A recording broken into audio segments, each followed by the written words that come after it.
العربية دي للبيع، وممكن بقى انزلها لك مصر على نظام المعاقين او على نظام الملك الاول او على المبادرة. دي رينو ميجان. رينو ميجان الموتور ال 1300 سي سي التربو. عربية فيها حساسات امامية، الجنط فيها بصمة في الابواب فيها نواكل، وحساسات خلفية وكاميرا خلفية. تعالوا كده نكمل فرجة على العربية.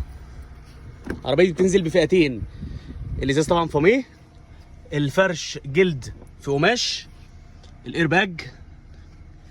تعالوا كده نبص من قدام، البصمه اهي، الشاشه الديجيتال اهي، وفي عندك بقى فرامل يد للكهرباء والاوتو هولد ونظام اللان اسيست ونظام الاوتو بارك والتكييف اوتوماتيك والشاشه الكبيره. طيب العربيه دي اجيبها لك لحد مصر، لحد المينا، بس اجيبها لك لحد المينا بكام؟